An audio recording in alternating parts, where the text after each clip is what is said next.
हाल फिलहाल प्रदेश में राजस्थान की बीजेपी सरकार डबल इंजन सरकार फोरम में नजर आ रही है। मैं ऐसा इसलिए कह रहा हूं क्योंकि पिछले चुनाव में जो वादे किए गए थे बेरोजगारों को रोजगार देने को लेकर, वो लगातार भजनलाल शर्मा जो मुख्यमंत्री के पद पर काबिज हैं, वो लगातार कोशिश कर रहे हैं कि बेरोजगारों को रोजगार दिया जाए। लेकिन पिछले दिनों 20,546 पदों पर जो चिकित्सा विभाग की भर्तियां पूरी हुई, 2023 की वैकेंसी निकली हुई थी, उनमें भी अब गड़बड़झाला हो रहा है। गड़बड़झाला क्या है बता देता हूं आपको कि अभी एक चर्चा का विषय बना हुआ है कि राजस्थान राज्य कर्मचारी चयन बोर्ड के अध्यक्ष आलोक राज का एक स्टेटमेंट आया है कि उन्हें शिकायत मिली है कि तलाकशुदा महिलाएं तलाक की डिग्री लेकर, फर्जी डिग्री लेकर अपने पतियों के साथ रह रही है, जिन पर एसओजी कार्रवाई करेगी। और हालांकि जो खबरें चल रही हैं मीडिया में, वो 12 महिलाओं पर कार्रवाई करने की सिफारिश भी कर चुकी है। खैर, तमाम वो पूरा मसला है तलाकशुदा महिलाओं का फर्जी डिग्री को लेकर, पतियों के साथ रहने को लेकर, या फिर वो क्या अपने पति के साथ रह सकती हैं, पूर्व पति के साथ, या फिर वो जिंदगी भर तलाक ही रहेंगी या फिर सिंगल रहेंगी। तमाम मुद्दों को लेकर आज हम पहुंचे हैं हाईकोर्ट के अधिवक्ता आनंद शर्मा के पास, जिसके हम खास बातचीत करेंगे और तमाम पहलुओं पर नजर डालेंगे और जानेंगे कि आखिर पूरा मसला क्या है, क्या कानूनी दांवपेच अटक रहे हैं, क्या वो महिलाएं शादी कर सकती हैं नौकरी पाने के बाद में, यदि वो साथ रहती हैं अपने पति के साथ या शादी करती हैं तो क्या उनकी नौकरी पर बन जाएगी।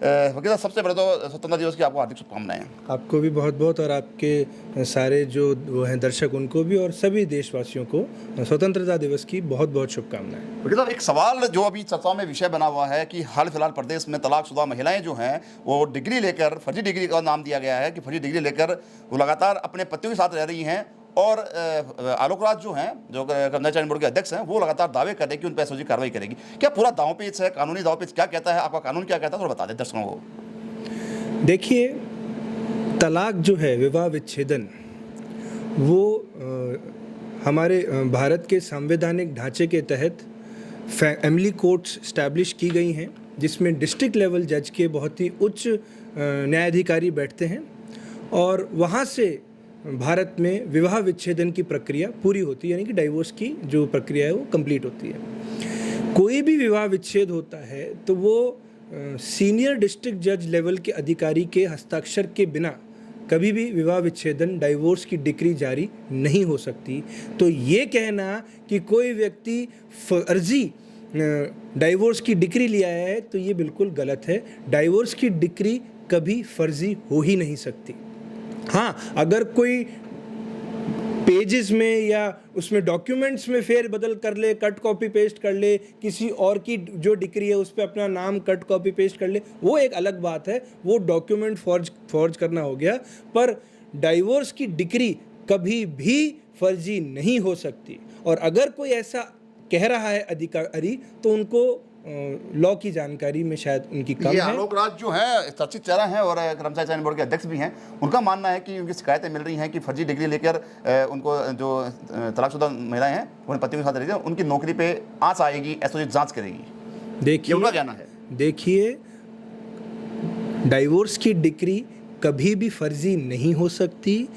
उच्च स्तर के डिस्ट्रिक्ट जज लेवल के न्याय अधिकारी सारे तथ्यों को देखने के बाद, अगर म्यूचुअल डाइवोर्स है तो म्यूचुअल, और अगर एक तरफा अगर किसी ने केस किया है डाइवोर्स के लिए, तो उन दोनों में तथ्यों को देखकर, सारे तथ्यों को जानकर, उसको अंडरस्टैंड करके, उसको एनालाइज करके ही डिक्री जारी की जाती है न्याय अधिकारी के द्वारा। ये कोई एडमिनिस्ट्रेटिव डॉक्यूमेंट नहीं है, ये फैसला है। ये कोई नोटिस या एप्लीकेशन या वो नहीं है, कोई आपको कुछ वो दे दिया डॉक्यूमेंट। ये एक फैसला है जो एक उच्च स्तर के न्याय अधिकारी के द्वारा किया जाता है। तो इसको आप कोई डॉक्यूमेंट ना माने। जो डाइवोर्स की डिक्री है वो कोई डॉक्यूमेंट नहीं है कि किसी एडमिनिस्ट्रेटिव ऑफिसर ने उसको आपको दे दिया, जैसे कि मतलब SC/ST का सब वो है डॉक्यूमेंट, या OBC का डॉक्यूमेंट है, या EWS का डॉक्यूमेंट है। ये ऐसा कोई डॉक्यूमेंट नहीं है कि आपने डॉक्यूमेंट्स फॉर्ज करके उसको प्राप्त कर लिया। ये एक फैसला है जो वो न्याय अधिकारी सुनता है, तथ्यों के आधार पर सुनता है, और तब उसका फैसला दिया जाता है। तो वो ये एक फैसला है जो न्यायालय से होता है, तो ये कभी फर्जी हो ही नहीं सकता, ये असंभव है। आनंद जी, एक माहौल जो ऐसा है गरमाया हुआ है कि भय का माहौल है। जो तलाकशुदा महिलाएं हैं और लड़कियां हैं जो नई नई शादी हुई थी, नया तलाक हो गया और उनको डिग्री मिल गई, बावजूद उसको नौकरी मिल गई। अब जो ये चर्चा का विषय बना, वो आलोक का स्टेटमेंट आया कि ऐसी जांच करेगी, तो जब अब उनकी वापस ज़िंदगी, विवाहित ज़िंदगी बसाने की, घर बसाने को लेकर बात चलती है, तो कहीं ना कहीं घबरा रही हैं, कहीं फ्यूचर प्लानिंग भी चल रही है, बातचीत भी चल रही है, एंगेजमेंट होते होते टूट रही है। तो क्या कहना चाहेंगे आप? देखिए, विवाह एक पर्सनल मैटर है किसी भी महिला या पुरुष का।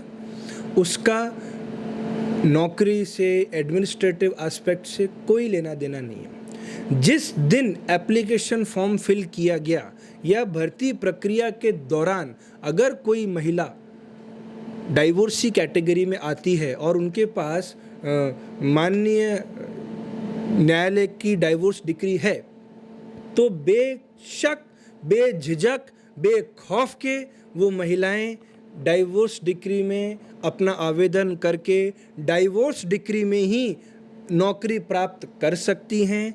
और उसके बाद अगर उस महिला के पर्सनल स्तर पे उसको लगता है कि मेरे को विवाह करना है, या मैं अपनी जो फैमिली है उसको बढ़ाना चाहती हूँ, या मैं अपने किसी के साथ रहना चाहती हूँ, तो भारत का कोई कानून, भारत की कोई अदालत उसे नहीं रोक सकती किसी भी व्यक्ति के साथ विवाह दोबारा करने से। लेकिन ये भी चर्चा का विषय है कि कई बार जैसे एंगेजमेंट हो चुकी है और वो अगर मिलते हैं तो उन पर ऑब्जेक्शन लगाया जाता है।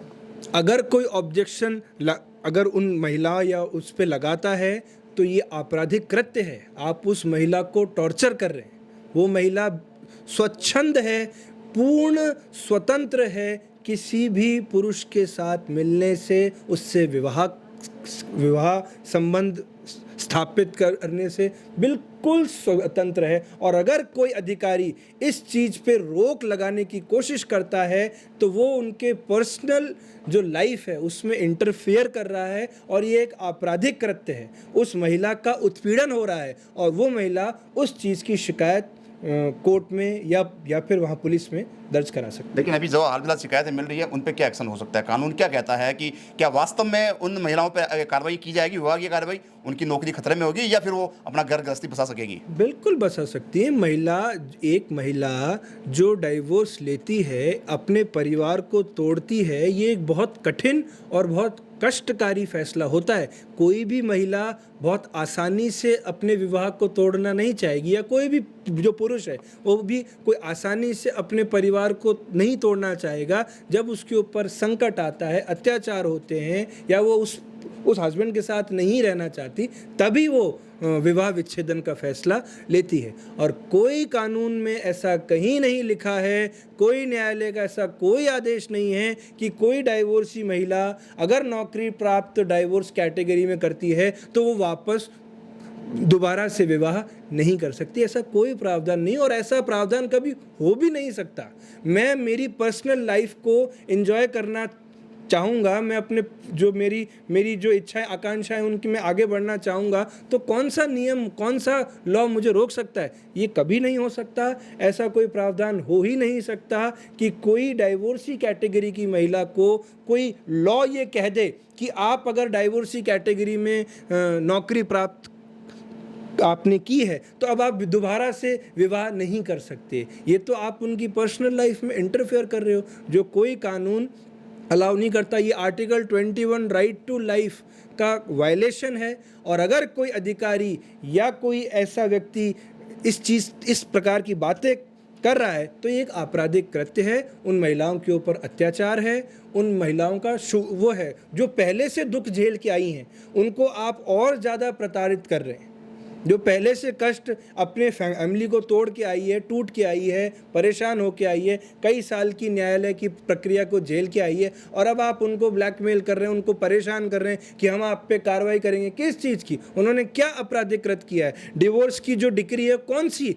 अगर कोई डॉक्यूमेंट में फॉर्ज कर रहा है उसको आप जेल भेजिए, वो कोई दिक्कत नहीं। पर न्यायालय से प्राप्त अगर डिक्री है वो पूर्णतः वैलिड है, पूर्णतः मान्य है, और उस डिक्री को प्राप्त करने के बाद वो महिला पूर्णतः स्वच्छंद है, स्वतंत्र है दूसरे व्यक्ति के साथ विवाह करने के लिए, और इसकी कोई टाइम लिमिट भी नहीं है। क्यों तो क्या ये कहा जाना सही रहेगा कि अब जो महिलाएं हैं वो घबराएं नहीं, जो तलाक की डिग्री से उन्होंने नौकरी हासिल की है और जो चर्चाओं का विषय बना हुआ है वो एक केवल भ्रमित करने वाला है, क्या सही रहेगा? देखिए, तलाक की डिग्री से नौकरी प्राप्त नहीं करी, वो परेशान है, वो उस कैटेगरी में आनी चाहिए। ये एक स्कीम बनाई गई है स्टेट के माध्यम से कि जो डाइवोर्सी महिलाएं हैं, प्रताड़ित महिलाएं हैं, जो कष्ट झेल के आई हैं, उनको मेन स्ट्रीम में लाया जाए ताकि वो अपने पैरों पे उठकर अपनी फैमिली को सपोर्ट कर सकें। और आप उनको इस तरह से ब्लैकमेल किया जाए कि आपने डिग्री लेके अगर आपने नौकरी प्राप्त कर ली तो अब आप शादी नहीं करेंगे, वरना हम आपके ऊपर ये कर देंगे, वो कर देंगे। या आप उनको क्यों परेशान कर रहे हैं? वो ऑलरेडी दुखी हैं, आप उनको और ज़्यादा दुख ना दें। तो मेरी तो यही निवेदन है हर उस व्यक्ति से जो ये बोल रहा है कि उन पे कार्रवाई होगी, तो ये न्यायोचित नहीं है। न्याय के पक्षधर अगर आप हैं तो प्लीज़ ऐसी बातें ना करें। उस महिला को पूर्ण आज़ादी है कि वो किसी भी व्यक्ति के साथ विवाह कर सकती है, कोई रोक नहीं है। और प्लीज़ अगर कोई ऐसा उनको प्रताड़ित करता है तो वो उसके खिलाफ मुकदमा भी दर्ज करा सकती हैं। मतलब एक चीज़ और भी है, जैसे कि हाल फिलहाल कई नौकरियों में हैं महिलाएं जो तलाकशुदा की डिग्री से भर्ती हुई हैं, वहाँ पे उनके सीनियर्स जो हैं या फिर जो ऑलरेडी जमे बैठे हैं वहाँ पे बात जिनको बागड़ बिले कह सकते हैं अपन, उनको टॉर्चर किया जाता है, जो तमाम तरीके से परेशानी मानसिक परेशानियाँ दी जाती हैं, वो प्रताड़ित हो चुकी हैं। लास्ट में ऑप्शन उनका एक आत्महत्या के अलावा कुछ नहीं बचता है, जिसका खामियाजा पूरी परिवार को भुगतना पड़ता है उनका। तो उसके लिए क्या कानून में क्या दाव पेच है? बहुत सिंपल है, नियरेस्ट जो पुलिस स्टेशन है वहाँ जाएं और बोलें कि वर्क प्लेस के ऊपर मेरे उच्च अधिकारी मेरा शोषण कर रहे हैं। इसके अलावा आपको कुछ नहीं करना है, बाकी का काम न्यायालय और वो करेगी पुलिस। आपका अधिकार है कि वर्क प्लेस पे आपको कोई प्रताड़ित ना करे, ये आपका अधिकार है। राइट अगेंस्ट एक्सप्लॉयटेशन ये एक मौलिक अधिकार है हर नागरिक का। और अगर आपका वर्क प्लेस के ऊपर, आपके कार्यस्थल के ऊपर आपका एक्सप्लॉयटेशन होता है, उसके खिलाफ आप कोर्ट में जाइए और उन लोगों के खिलाफ एफआईआर भी दर्ज होगी जो आपका एक्सप्लॉयटेशन कर रहे हैं। तो कोई डरने की बात नहीं है, किसी महिला को ये अधिकार है, दान नहीं है। पहली बात मैं आपको ये बताऊं, डाइवोर्स जो है वो डाइवोर्स की जो वो है कैटेगरी जिसके तहत उनको नौकरी मिल रही है, वो अधिकार है, दान नहीं है। तो डरने की कोई बात नहीं है, आराम से विवाह कीजिए। अगर आपकी इच्छा है तो आप स्वतंत्र हैं, विवाह करें ना करें, किसी के साथ रहें ना रहें, it's up to that women कि वो क्या करना चाहती है। Nobody in this entire world can dictate. उस महिला को कोई डिक्टेट नहीं कर सकता, वो फ्री नागरिक है इस देश की। वो चाहे जो अपने हिसाब से जो कि न्याय संगत हो वो कर सकती है, कोई डरने की बात नहीं है। और अगर कोई भी प्रताड़ित कर रहा है उसके खिलाफ तुरंत पुलिस स्टेशन में एफआईआर दर्ज कराएं, कोई डरने की बात नहीं। पुलिस एफआईआर दर्ज नहीं करती कई बार? कोर्ट में जाइए, एफआईआर 2 जगह होती है दर्ज, एक होती है पुलिस स्टेशन में और अगर पुलिस करती है ना तो कोर्ट में भी एफआईआर दर्ज होती है और बहुत सहज रूप से होती है, कोई डरने की बात नहीं है। आप अपने लोकल जो एसपीज हैं उनको ईमेल कीजिए, कानून है, कानून अपना काम जरूर करेगा, इसमें कोई डरने की बात नहीं। मतलब एक विडंबना ये भी है कि कई बार कुछ महिलाएं जो नौकरी पेशा में हैं, नौकरी लग चुकी हैं, वो डरती हैं कि कहीं ना कहीं फ्यूचर में उनके नौकरी पे आपत्ति आ जाएगी। सीनियर अधिकारी जो हैं जिनके खिलाफ वो कंप्लेंट दे रही हैं, वो कहीं ना कहीं उसको किसी ना किसी षड्यंत्र में फंसा लेंगे और उनकी नौकरी पे आपत्ति बन पाएगी। तो उसके लिए क्या? देखिए, भारत का जो लीगल स्ट्रक्चर है वो हर उस व्यक्ति को शक्ति प्रदान करता है जो कुछ गलत नहीं करता। मैं ये मानता हूँ कि वो जो महिला है जो डाइवोर्स लेके आई है, टूटी हुई है अंदर से, उसका मानसिक जो वो है वो दुख झेल के आई है, तो उसको और अगर कोई प्रताड़ित करता है तो ये अत्याचार के ऊपर अत्याचार करना हो गया। तो ये बिल्कुल नहीं होना चाहिए। और जो महिलाएं स्टैंड ले सकती हैं वो ज़रूर स्टैंड लें ताकि लोगों के सामने एक एग्जाम्पल सेट हो कि आप अत्याचार ना करें। आप होते कौन है ये बोलने वाले कि एक डिस्ट्रिक्ट जज जो स्तर का अधिकारी है उसने डाइवोर्स डिग्री मुझे दी है और आप ये कह रहे हैं कि वो डाइवोर्स फर्जी है। आप होते कौन है? यानी कि वो जो डिस्ट्रिक्ट जज का स्तर का व्यक्ति है वो झूठ बोल रहा है, उसको जेल में डाल लो। फिर इसका मतलब पूरी जो वो है व्यवस्था वो फेक है इस देश में? ऐसा बिल्कुल नहीं है। किसी भी महिला को डरने की किंचित मात्र भी ज़रूरत नहीं है। अगर आपने डाइवोर्स डिक्री से नौकरी प्राप्त की है, आप बिल्कुल दोबारा पुनर्विवाह कर सकते हैं। हमारे जो रिफॉर्मर्स थे जिन्होंने देश को आज़ाद किया है, तो सबसे पहला रिफॉर्म जो स्टार्टिंग में लिया गया था अंग्रेज़ों के टाइम पे, वो जो विधवाओं का वो था वापस से विवाह करना, और आप उसका विवाह करना, और आप उसको अब रोक रहे हैं ताकि वो जो महिला है वो अकेली रहे, डर में रहे, भय में रहे, मानसिक उसका जो प्रेम भाव है वो उसको ना मिल पाए। आप होते कौन है रोकने वाले? पहली बात तो ऐसा कोई लॉ है नहीं, और ऐसा कोई लॉ कभी बन भी नहीं सकता। असंभव है ये असंभव है कि आप किसी डाइवोर्सी महिला को वापस विवाह करने से रोकें। ऐसा कभी नहीं हो सकता। एक अंतिम सवाल कि क्या संदेश देंगे जो आज फिलहाल जो दर्शक देख रहे हैं वो डर के साये में हैं कि शायद वो शादी कर पाएंगे दोबारा नौकरी के चक्कर में या नहीं? तो मेरे साथ अधिवक्ता जो हैं हाई कोर्ट जयपुर के आनंद शर्मा, वो मौके में मौजूद है। उनसे लास्ट पर एक सवाल करें सर, क्या संदेश देंगे आप उनको? खूब प्रेम से विवाह कीजिए, अगर आपको करना है तो खूब प्रेम से कीजिए, खूब मन से कीजिए, खूब धूमधाम से कीजिए। और जो आपको प्रताड़ित कर रहा है और जो ये धमकी आपको दे रहा है कि आप दोबारा विवाह नहीं करो, उसको सबसे पहले कार्ड दे के आइए कि मेरे विवाह में आओ, मैं विवाह कर रही हूँ। ये मेरी आर्टिकल 21 मेरे को भारत के संविधान ने दिया है कि मैं अपनी लाइफ अपने हिसाब से जी सकती हूँ। खूब आराम से विवाह कीजिए, कोई मनाही नहीं है, ना कोई मनाही कभी हो सकती है। आप अगर और आपको और ज़्यादा देखना है, एडवर्टाइजमेंट देखिए आपकी जो वो है, जिस जो आपका रिक्रूटमेंट है उसमें पढ़िए, कहीं नहीं लिखा है ऐसा। जिस रूल के तहत वो एडवर्टाइजमेंट आया है उस रूल को देखिए, कहीं नहीं लिखा है ऐसा। और जो आपकी डिक्री है जिससे आपका विवाह विच्छेदन हुआ है, उसमें देखिए क्या कहीं लिखा है कि आप दोबारा से विवाह नहीं कर सकते। कोर्ट तक ये बोलता है कि भाई आप लोग बातचीत कीजिए, वापस से विवाह के लिए प्रयास कीजिए। तो बिल्कुल चिंता मत कीजिए, बहुत आराम से, खूब मज़े से, खूब धूमधाम से विवाह कीजिए अगर करना है तो।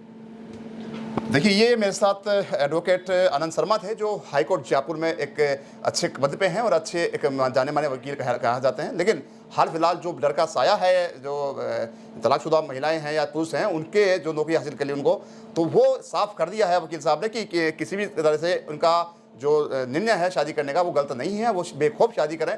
अगर उनको कोई प्रताड़ित करता है तो उसकी शिकायत है संबंधित पुलिस स्टेशन या फिर न्यायालय द्वारा की जानी चाहिए, जिसको लिए वो स्वतंत्र हैं कि वो शादी भी कर सकती हैं और घर भी बसा सकती हैं और पुनर्विवाह के लिए वो कोई भी कदम उठा सकती हैं। सहयोग कैमरा पर्सन दीपेंद्र के साथ संदीप अग्रवाल, द खटक, जयपुर।